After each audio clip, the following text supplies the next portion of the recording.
tagapaghatid ng nagbabagang balita. Walang kinikilingan, tanging sa katotohanan lamang. Ito ang DZRD, Boses Sambayanan. Mula sa bulwagang pambalitaan, himpilan at sandigan ng bayan. Ito ang DZRD. Mga nagbabagang balita mula sa loob at labas ng bansa. Mga isyong tinututukan at sinubaybayan. Lahat ng ito kasabay ng mga tanong ng sambayanan ay lulutasin namin sa loob ng 15 minutong paglalahad. DZRD, Boses ng Sambayanan. Sa loob ng 15 minuto, maghahatid ng balitang siksik. Sulit na sulit. Sa DZRD, narito ang kapalang Aileen at Junel, nagigising sa inyo ngayong hapong ito.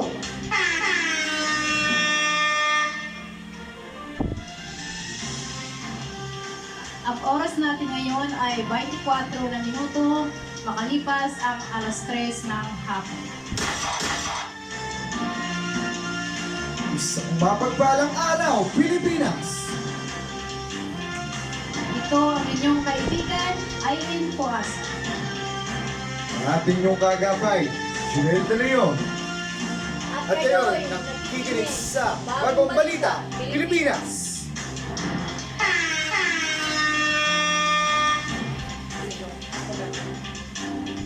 Sa ulo ng mga nagbabagang balita, dahil sa pagsisinungaling sa joint hearing sa NIC, Senyor Aguila at 3 pa niyang kasama ikinulong sa Senado.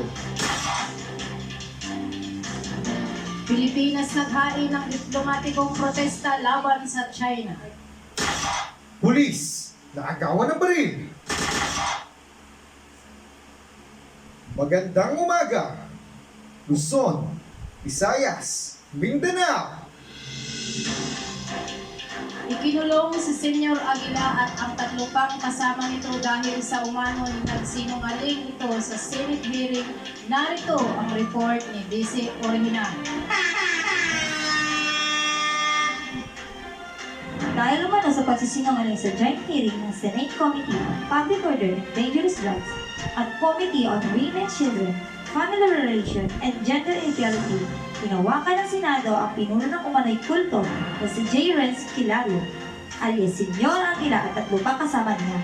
Ito ay matapos tanungin ni Senador Risa Hentoveros, sina Senyor Aguila at mga kasama nitong sina Roberto Galinaga, Janet Hapok, at Karen Sanico kung may child marriage at rape na nangyayari sa mga miyembro ng Socorro Bayanihan Services Corporation.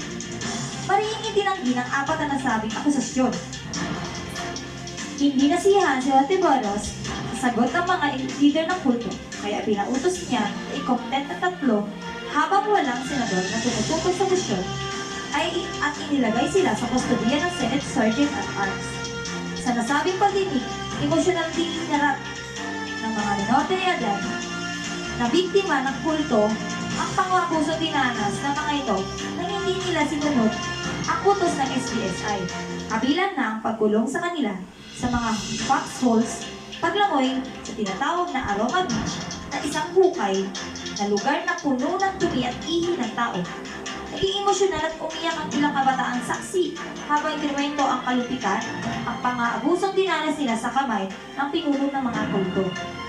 Nagbabalik sa iyo, Miss Aileen.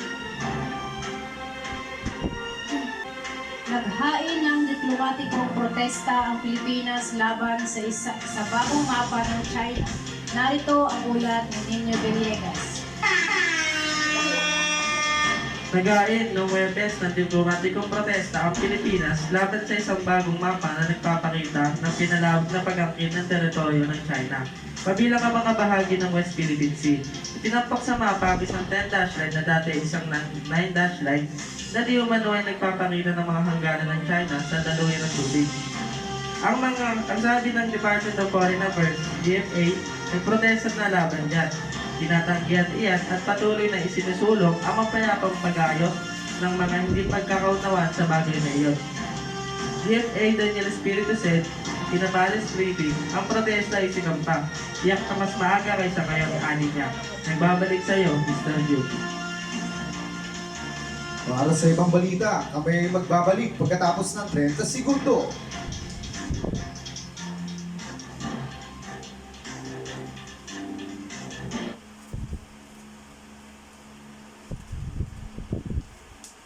It's joke time!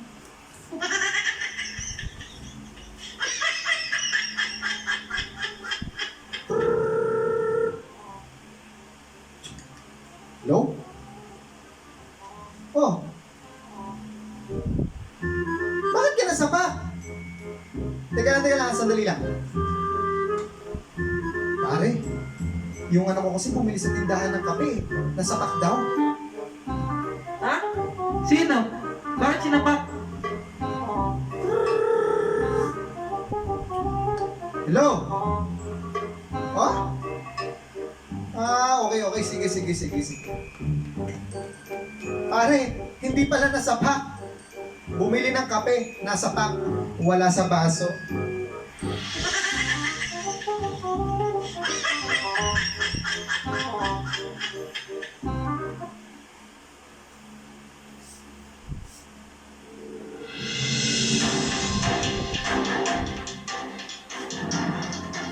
Muling nagbabalik ang mainit-init at mga bagong balita sa DZRD Radyo Bagong Balita, Pilipinas!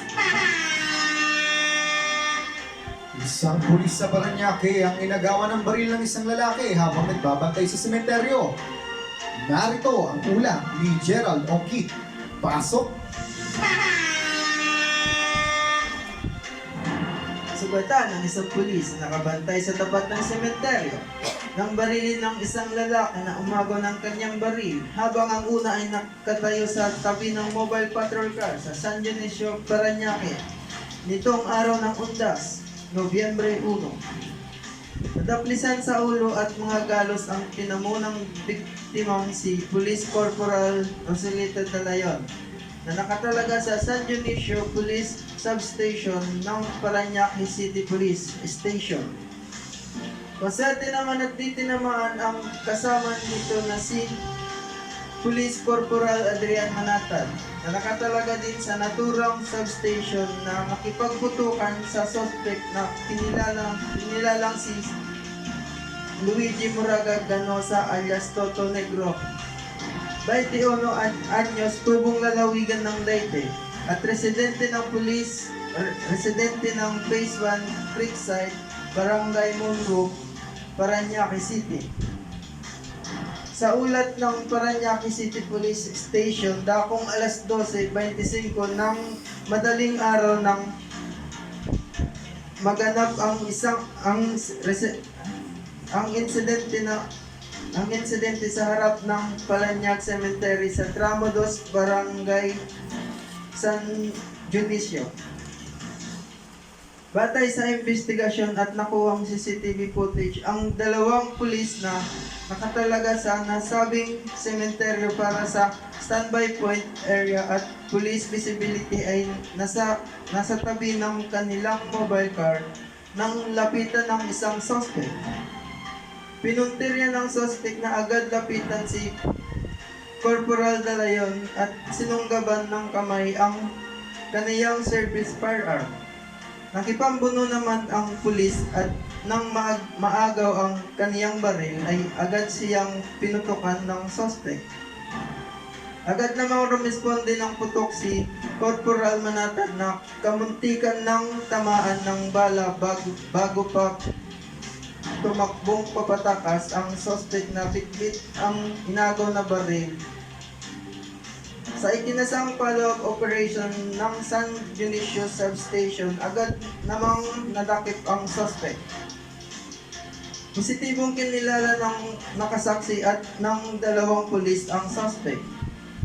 Nadiscovery din ng mga tauhan ng San Dionisio Police Substation ang service firearm ni Dalayon malapit sa creek na pinagtapunan sa Tramo 2. Balik sa'yo, Mr. Joe. Maraming salamat, Mr. Ongkit. Para sa ating mga hot showbiz news, narito si Sonet Calibay. Miss Sonet.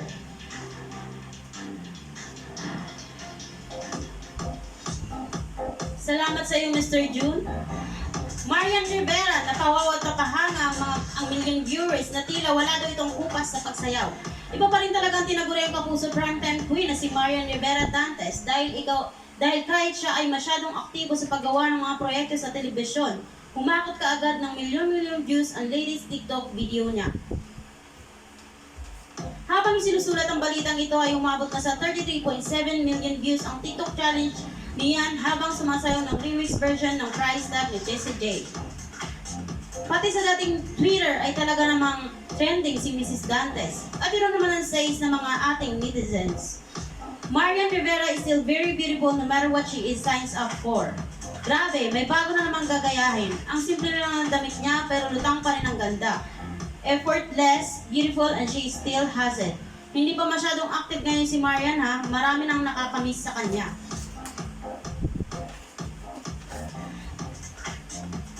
Sa kasalukuyan na pala naman si Marian sa gagawin nilang comeback movie ni Mr. na si Kapuso Primetime King Dingdong Dantes sa Star Cinema and movie outlet ng ABS-CBN at sa muling pagbabalik serye na GMA Network sa GMA Network.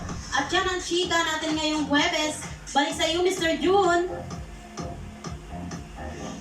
Salamat, Miss Sonet. At dito na po nagtatapos ang nagbabagang balita. Ako po si Mr. Junel De Leon ng inyong kaibigan sa balita. At ako naman po si Miss Aileen Puasa, ang inyong kaagapay. Mula sa bulwagan ng balitaan, pilan at sandigan ng bayan. Ito ang DCRD, Radyo Bagong Balita, Pilipinas!